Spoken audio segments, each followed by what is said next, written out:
This is KSL Sports Live, broadcasting from the Mountain Home Services studios.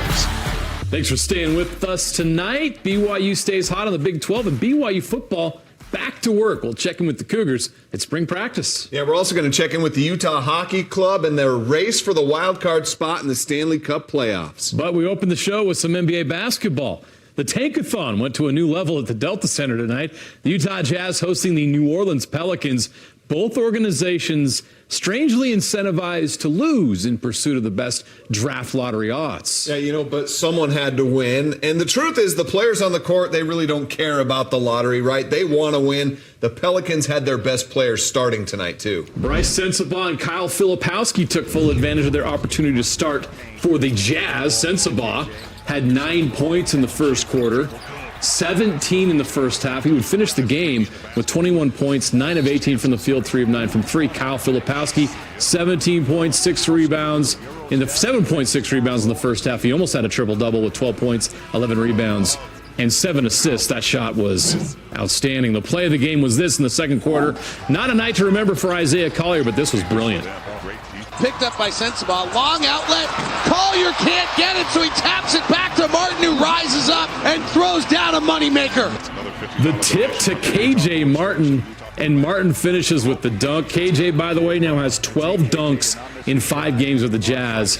He has been a nice addition. The NBA world waiting for Zion Williamson to become the superstar everyone expected him to be. Just can't stay healthy, but he played almost 30 minutes tonight, 24 points, 6 rebounds, and 9 assists. He punished the Jazz inside and led the Pelicans to a first-half lead. It was Oscar night. We had a better time watching this Oscar night. Jazz rookie Oscar Tshiebwe. He almost ruined the tank. He came off the bench, had 16 points, pulled down 13 rebounds. He had a dunk, 2 or 3 of them actually. 8 of 9 shooting, a plus 25. That's right, he was plus 25. The Jazz bench outscored the Pels bench 66-27. This was an entertaining and competitive game. Let's pick it up in the fourth quarter. Keontae George gets hot. He helps the Jazz build a 5-point fourth quarter lead. He finished with a team-high 28 points. 16 of those were scored in the fourth quarter, but the Pelican starters were the difference. Late in the game, C.J. McCollum caught fire. The vet with 3 straight buckets, part of a 13-0 run for the Pels. He had 25 points. And former Jazzman Kelly Olynyk put on a clinic. Big night, 26 points to lead the Pelicans. His 3 puts the game out of reach. And the Pelicans hold on for the win. The Jazz one step closer to maximizing their lottery odds. And fans get free chicken. So everyone wins tonight. I love all the guys in the locker room. They're human beings. It wasn't their best night. But the frustrating part is that there's so much opportunity on our team right now. And all of these young players are getting an opportunity to show us who they are, what they are. And that opportunity needs to be met with the desperation that it deserves. The latest NBA standings show the bottom 3 teams in order are the Wizards, Hornets, and the Utah Jazz. The Jazz gap between 4th worst New Orleans is now a game and a half. That's key to watch down the stretch. Remember, the 3 worst records get the maximum 14% odds to win the lottery. 4th, it drops to 12.5. 5th to 10.5. Well, on Friday night, Donovan Mitchell, he poured in 41 points, 26 in the second half to help the Cavs erase a 22-point deficit against the Celtics to win their 9th straight game. On Sunday, the Cavs were down big again, but this time, Donovan had the night off, so he was watching in street clothes Cleveland trying to become the first NBA team to 50 wins on the season facing the Blazers. Third quarter, Denny Avdia for 3 of his 30. He had a triple-double. Anthony Simons had 27. The Blazers led by 18 in the third, but the Cavs roll back with the help of one of our own. Wade relays to Merrill. Merrill's open. Hey! Knocks it down. Shaedon Sharpe gave him just an inch, and that is all Sammy Merrill needed. Yeah, Merrill cuts the lead to 1. The game would go to overtime. Simons gives Portland the lead with less than a minute to go. DeAndre Hunter, though, was all the Cavs needed tonight.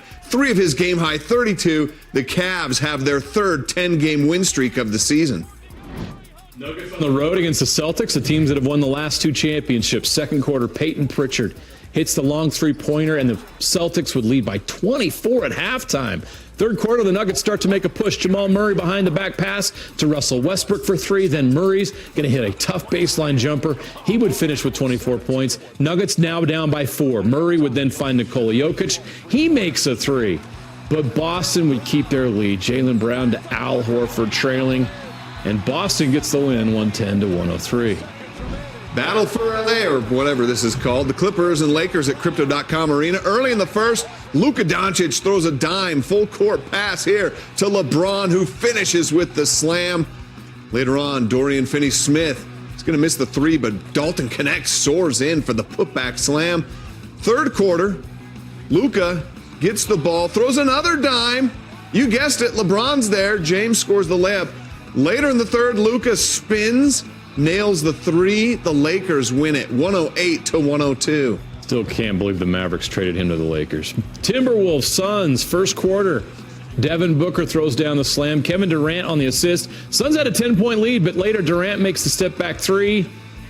Here come the Timberwolves, though. Anthony Edwards elevates for the dunk, and then he's going to make the 3-point jumper. Julius Randle, he's back from injury. And the Timberwolves get the big win for them, 116-98 to end their road trip. All right, outside of Big 12 regular season champ Houston, the 25th ranked BYU Cougars are now the hottest team in the Big 12. Their win Saturday against West Virginia makes it 6 straight, and has given them a chance to earn a top 4 seed and a double bye in the Big 12 tournament. One of the keys to a 77-56 win over the Mountaineers was the play of freshman Yegor Demin. 15 points, 6 rebounds, 3 assists, just 1 turnover. He went 2 of 3 from 3 and 5 of 7 from the foul line. He's getting better each and every game. What got into the projected NBA lottery pick? Quite frankly, he just got pissed. I don't know what happened before the game. He was a little ornery. I guess that's what it takes now in these games, and we're getting closer to the tournament, and we gotta find that from inner, I guess, and I'm trying to do a better job in it. And if I need to piss him off before the game to get him to score like that at the basket, then we will. But was happy with his response. I had to piss off Sam before the show, and he's been awesome so far. Demon's play was key, and so was BYU's play in the paint. BYU didn't make a 3 in the first half, but made up for it with scoring on the interior. BYU outscored West Virginia 46-22 in the paint. 20 of those came from Fus Traore. He was the Cougars' MVP, a 20-point, 10-rebound night, his second double-double of the season. We're not a one-trick pony, We don't have to rely on one way of scoring or one guy to score. Last year, when we'd have off shooting nights, our teams would really try and take the 3 away. We would struggle a little bit. I think this year we're a lot more dynamic. We have a lot of options, and so coach, especially at halftime, emphasized get to the rim. And if things break down, get Foose the ball and get out of the way. And so it was a good response after kind of a slugfest first half. Dallin Hall's mustache, the real key to the 6-game win streak. Here is the latest Big 12 standings. Just 1 week left in the regular season. 2 games on the schedule. The Cougars can get the number 4 seed and that double bye in the Big 12 tournament if they beat Iowa State and Ames Tuesday. That's not going to be easy. And then Utah on Saturday. If we're not excited about the position we are in, well, I'm speechless. That's what you want me to say.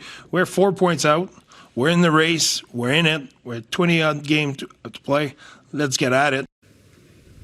Hey, we're excited, and the baby is growing. The Utah Hockey Club is as healthy as they've been all season, and lately we've been getting a glimpse of what the second youngest roster in the NHL is capable of. Yeah, even after last night's loss to the Devils, Utah remains just 2 points outside of a spot in the Stanley Cup playoffs. Winners in 6 of their last 9 games, and the wins have been pretty impressive this week. A come-from-behind win over the Blackhawks on Tuesday with goals from Clayton Keller and Lawson Krause. And then on Thursday night against the Wild, a masterpiece on both ends of the ice. The 9th straight home game, allowing 2 goals or fewer in regulation. And the captain, Clayton Keller, with a career-high 5 points, 1 goal, 4 assists in a 6-1 win. Even with the loss Saturday to the Devils, Coach Bear sees a team on the rise. That group showed me, showed you, showed everybody. They're getting better. They want to learn. They're hungry. They're resilient. They're engaged in our season, in our performance. We have a lesson to learn from that game, but we're together and that will be resilient and we'll get at it. I think we know where we stand here in the standings, and I don't think we'll have a problem with that. We'll be looking forward to the next game, and we'll be ready to go. Calgary Flames playing the Hurricanes in Carolina near the end of the second period. Hurricanes on the move. Jacob Slavin finds the back of the net to give the Hurricanes a 1-0 lead. Third period, Flames on the power play. Nazem Kadri capitalizes and evens the score. So we go to overtime, and in OT, Sebastian Aho does Utah Hockey Club a favor, records his 5th overtime goal this season, tying the season mark for the most in a season, and the Hurricanes squeak past the Flames 2-1. The Blues lose tonight to the Stars, too. Yeah, so with today's games in the books, this is what we're looking at in the standings. Calgary with the tiebreaker over Vancouver, both with 65, and both have played 2 fewer games than Utah, so the Hockey Club needs another little hot streak here to make up the difference.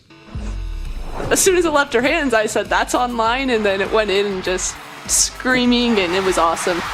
What a finish in the BYU-Utah women's basketball game, and Craig Smith is finished at Utah. Why he was let go, and who could replace him.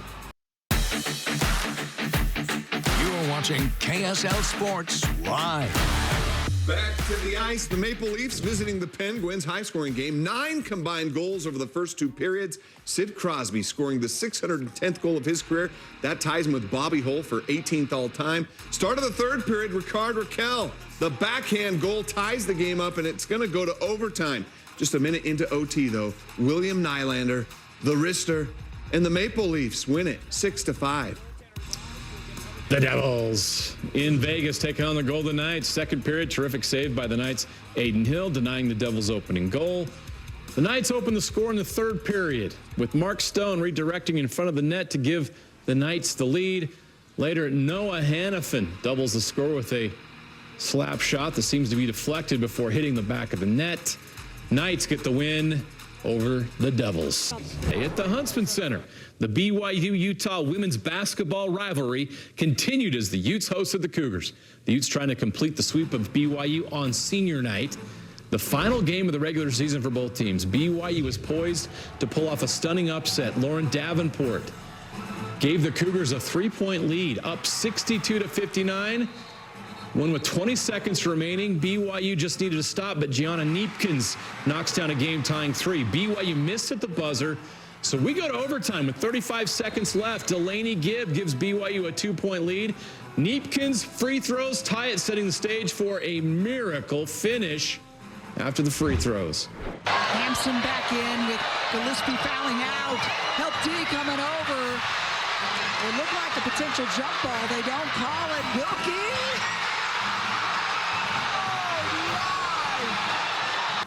Are you kidding me? Maddie Wilkie is the hero. Her only 3 of the game goes in from 50 feet.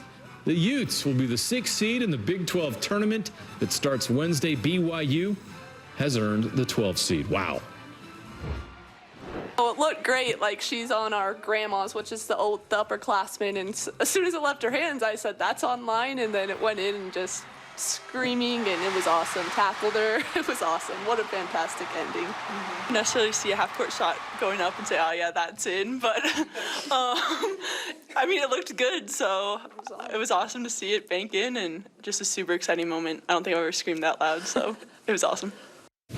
That'll give them momentum going into the tournament. Heartbreak for BYU, but what a season it's been for BYU freshman Delaney Gibb. She's averaging 17.5 points, 5.5 rebounds, 4.5 assists, 1.6 steals, and shooting 40% from 3.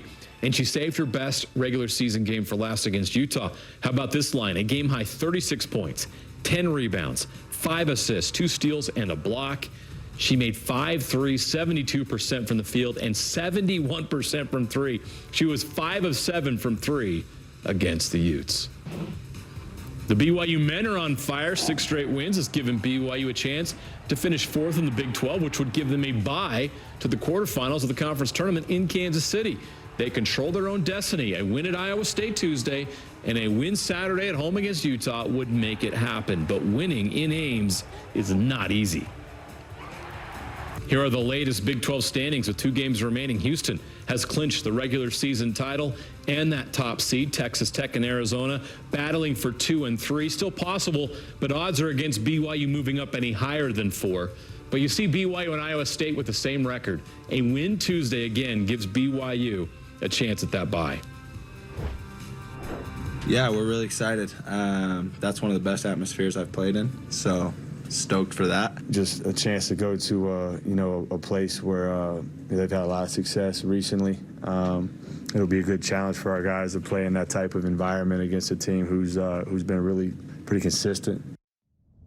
Well, between transfer portals and bowl season, college football really is a year-round event now. And this week, the BYU Cougars, they got back on the field for spring practices. A total of 15 practices will be held over a 4-week stretch for BYU. But this spring, these practices, they're unlike any other from the past because this year, it's also a bit of a tryout to make the team. Kalani Sitake told us on Thursday that they've worked hard to build a strong and deep 123-man roster over the past couple of years, and they feel like they got to that point. But now, for the first time ever, all college football teams have to trim their roster down to 105 by game 1. And right now, Kalani says the roster is way over 105. We have a transfer report at the end in April, so it gives them a chance if guys want to need to move on and play. And I hate thinking like that because they're all our guys. So, but maybe we're not going to be at 105 even by the time we get to fall camp. So, I think the rule is you have to be there by first game. So, we'll see how close we get from here to then. Yeah, a lot of work to do, and with the reduced roster size comes a reduced quarterback room. Last spring, you might remember, BYU had 10 quarterbacks on the roster. But on Thursday, when spring ball opened, just 3 quarterbacks are on the current roster. Jake Retzlaff is the clear-cut number 1, but right behind him are the 2 who will be battling for the backup role, redshirt junior Trayson Bourget and redshirt sophomore McKay Hillstead. Just because there's 3 of us, it's already the closest room that I've been a part of. I love both those guys to death. They're awesome. One of my favorite parts of spring ball is going to be watching those 2 battle it out. They're 2 really good football players, 2 really smart guys. Both process a little differently, so it's super fun to work with those guys. For us, it's just being honest with everyone that we have at all the positions. There's guys that definitely belong here, and but the roster limits, that's not something that we came up with.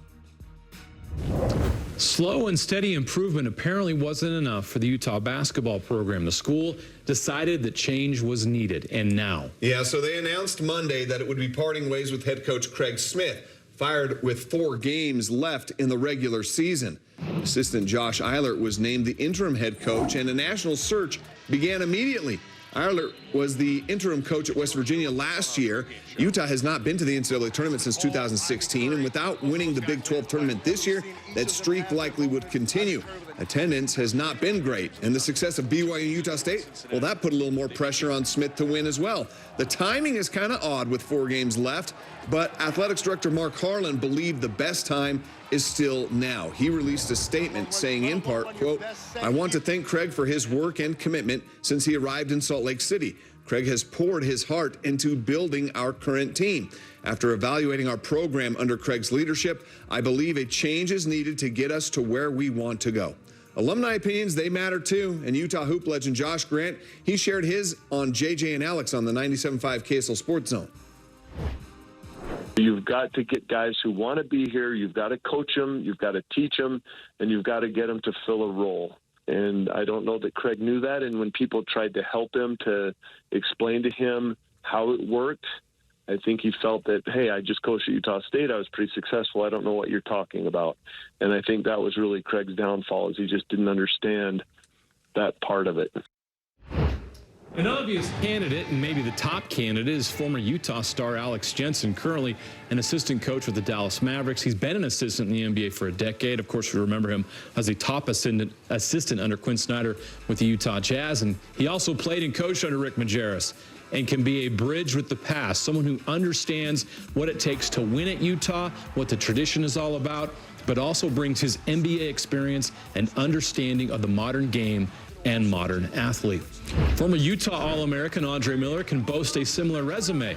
as Alex Jensen after leading Utah to the national championship game in 1998 as a player, one of the all-time greats in the program, and a decade plus as a starting point guard in the NBA. He's now coaching in the pro ranks, the head coach of the Grand Rapids Gold, the G League affiliate of the Denver Nuggets.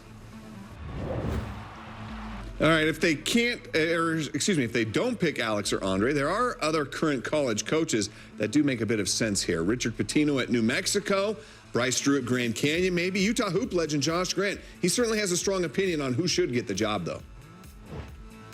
They need to recruit the heck out of Alex Jensen. He understands how Utah works. He understands how to get guys to play in the NBA. He understands the importance of playing together. I don't know that there's too many other people that get all those things that would want this job. Looks like he'll come around to screen. Weber for the win. To avoid overtime. Chew got it! The 6'11" senior Alex Chew wins it at the horn. Nice. Alex, too, tips in the inbounds pass at the buzzer Thursday night to help Weber beat Washington State 66-64. This is our Performance Automotive Play of the Day. All right, we have to take a quick break. Highlights of Real Salt Lake's MLS home openers on the way. Yeah, and even in all the losses, there have been some standout performances by the future of the Utah Jazz. And it's championship season here again. State titles won in high school hoops. We've got some big-time performances there and some emotional celebrations next. Well, through 3 games this season, Real Salt Lake had scored just 1 goal. They hadn't won yet, but Saturday in the team's MLS home opener, Real Salt Lake gave the home crowd something to cheer about. Well, actually, the Seattle gave the home crowd something to cheer about first. The own goal in the 9th minute to give RSL the early 1-0 lead. Then in the 79th minute, a pretty pass from Diogo Gonçalves to Forster Ajago for a goal and a 2-0 lead. Rafael Cabral had a clean sheet with 3 saves in the 2-0 win for RSL. Back to the NBA, Knicks and Heat. Third quarter, Knicks would trail by as much as 19, but here comes the comeback. Karl Anthony Towns drives and throws down the slam. Fourth quarter, Knicks now down by just 5 when Jalen Brunson starts cooking. He hits the fadeaway jumper. Then Brunson gets the driving layup to tie things up at 105. We're going to go to overtime, and you know what happens. Brunson pulls up 3. Incredible that he's become a star. Knicks complete the comeback. They win in overtime 116-112 in Miami. All right, while the Utah Jazz are busy trying to maximize their NBA draft lottery odds by losing games, they're also very invested in the development of the young talent on the roster already. Yeah, and the Jazz are already getting some early returns on that investment. That's for sure. Isaiah Collier continues to emerge as one of the top rookies from this past 2024 draft class. He recorded his 8th double-double of the season with 11 points and 14 assists against the Timberwolves on Friday night.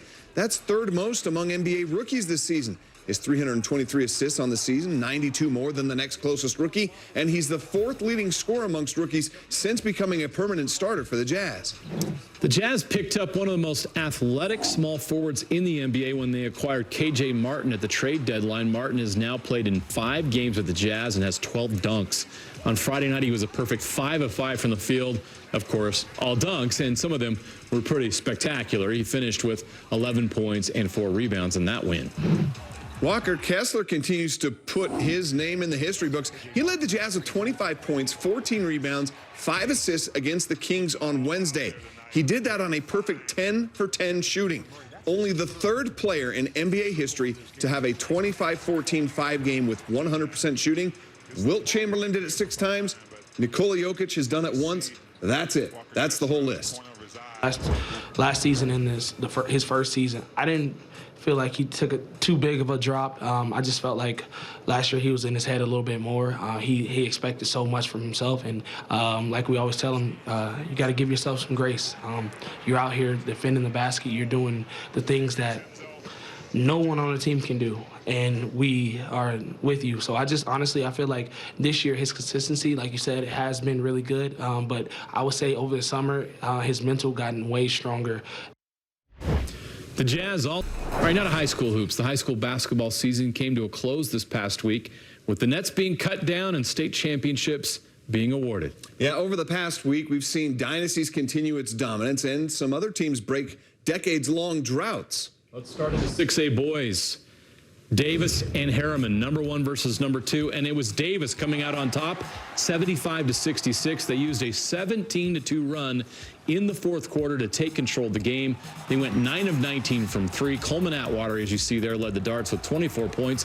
Bodie Sparrow, just a sophomore, and JT Turley, both in double figures as well. It's the darts' 9th state championship, second under Chad Sims. They end the year with the 12 straight wins. We believed it the whole time. You know, there was never a doubt in our minds, and I think that's what showed towards the end of the game. I think that's why we prevailed in the end. And, you know, again, just shout out to my teammates and my coaches for trusting not only in me, but in each other. And that's what it takes to win. In the 6A girls championship game, the game was tied going into the fourth quarter between Lone Peak and Copper Hills. Tatiana Harness would lead Lone Peak with 13 points and help the Knights pull away in the fourth to win their 4th straight state title. We've been the underdog in 3 out of our 4 playoff games. So, we've been the underdog all season. Nobody expected us to win it.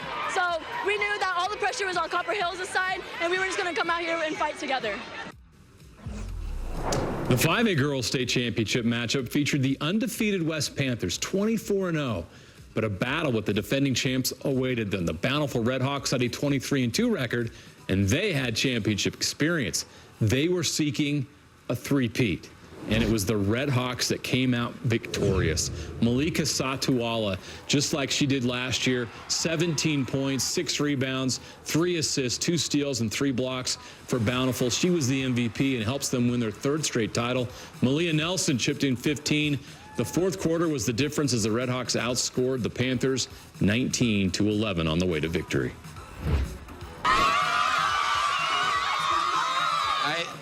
Just knowing the Utah history that comes with this one, I would put this one on the top. Not necessarily that a team above any of the others, but having a three-peat's been rare among girls basketball here in the state, and so I would say this one's just a little bit sweeter just for that reason. So it's part of history. I love it. Well, as for the 5A championship game in boys hoops, Olympus took a 9-point halftime lead over Highland. They turned that into a 29-point blowout win for their 3rd state title in the past 4 years. And Gavin Lowe was impressive. 35 points, 6 rebounds, and 6 assists in that win. I come in, I want to win. I mean, that's the main thing. And for me tonight, it was scoring. I cherish all these moments, and I tell the kids, you know, you'll never get these days back. So enjoy and love it. And we were terrific tonight. I mean, that's a great team. We lost. We beat them by 1, and we lost by 3 at the buzzer. And to handle them like we did tonight, you know, credit to my kids. The 3A boys championship was Wednesday at Utah Valley, and it was Morgan coming away with the title. They defeated Richfield 47-32. Bracken Saunders filled the stat sheet for Morgan. He had 26 points, leading the Trojans, who finished the season 26-1. It's the 5th state title in school history. A lot of commitment, a lot of investment, and those kids bought in. And our goal, we had 3 goals to start the season. 1 was win the region. We did that. 2 was to be a #1 seed. We did that. And number 3 was to be a state champion. And now we did that. So it was just a great experience. On Wednesday night in the 3A girls championship game, Canyon View's Bethany Vargas led her team with 12 points and 3 assists to hold off Emory's Cinderella run in this tournament. Canyon View winning their 1st state title in 19 years. All year, we know what they've been capable of. I had no doubt in my mind that they were going to find a way to fight back because that's who they are. So to watch it, I'm never going to forget this moment. It was hard to get out of our little slump, but once we got out of it, we didn't look back and we just kept pushing. These Canyon View uniforms are nice. Little Miami Vice look. The 1A girls champion was decided Saturday night, Rich and Tabiona, and it was the Rebels of Rich coming away with the title, led by Braylon Pugmire and her 25 points. Rich outscored the Tigers 15-4 in the fourth quarter. In the boys game for 1A, Panguitch was led by Maddox Johnson's 18 points. All of that coming on 6 3-pointers. They pulled away in the fourth quarter for the 50-40 win. Panguitch winning their 3rd straight state title and 6th in the past 9 years. Congratulations to all the champs. We'll be right back.